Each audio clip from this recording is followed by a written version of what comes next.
Where the River Begins by Thomas Locker. Once there were two boys named Josh and Aaron who lived with their family in a big yellow house. Nearby was a river that flowed gently into the sea. On summer evenings, the boys liked to sit on their porch watching the river and making up stories about it. Where, they wondered, did the river begin?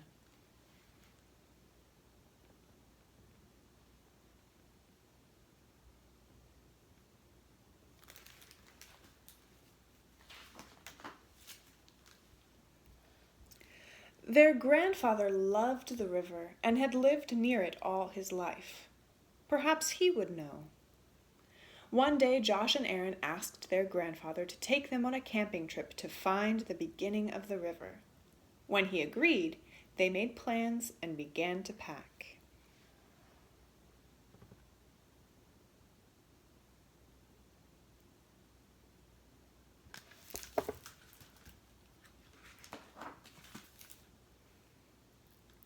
They started out early the next morning.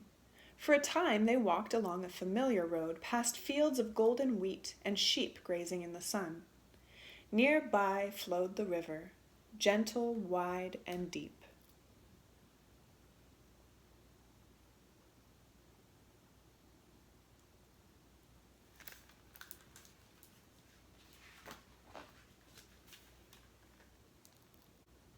At last, they reached the foothills of the mountains. The road had ended, and now the river would be their only guide. It raced over rocks and boulders, and had become so narrow that the boys and their grandfather could jump across.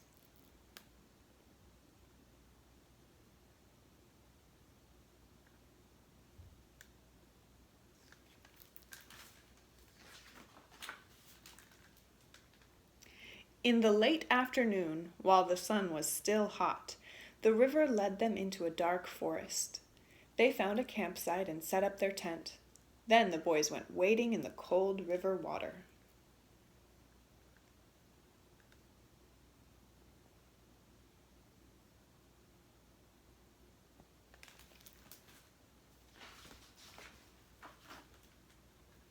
The first long day away from home was over.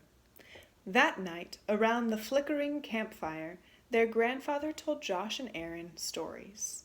Drifting off to sleep, they listened to the forest noises and were soothed by the sound of the river.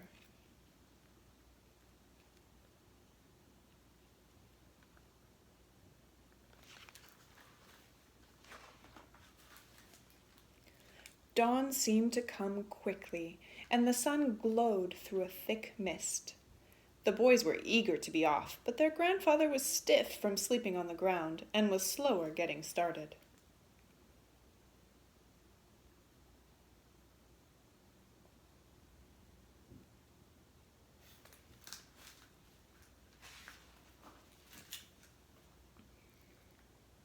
The path they chose led them high above the river.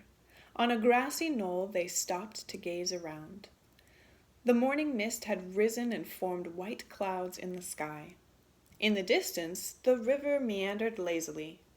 It was so narrow that it seemed almost to disappear. They all felt a great excitement, for they knew they were nearing the end of their journey.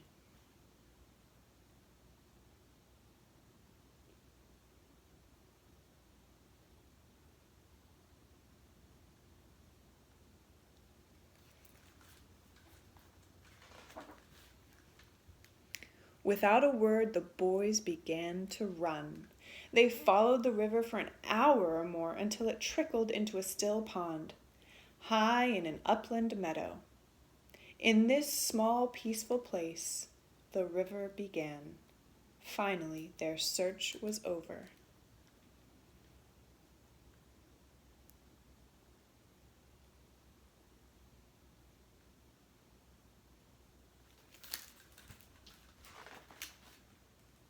As they started back, the sky suddenly darkened.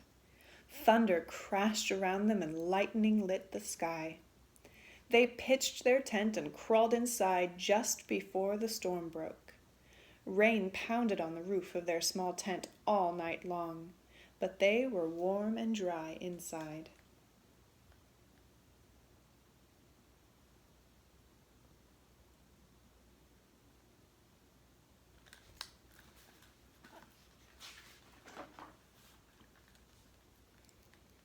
In the morning, long before dawn, they were awakened by a roaring, rushing sound.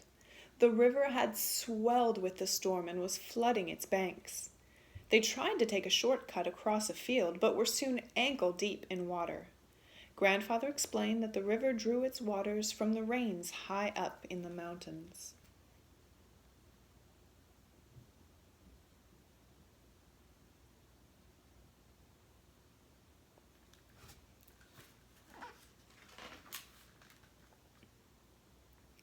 They came down out of the foothills in the soft light of late afternoon.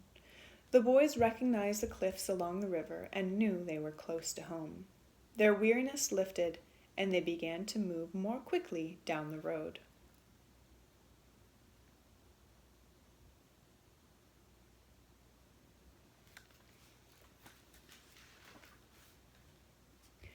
At last they reached their house on the hill.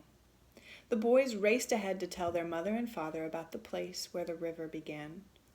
But their grandfather paused for a moment, and in the fading light he watched the river, which continued on as it always had, flowing gently into the sea.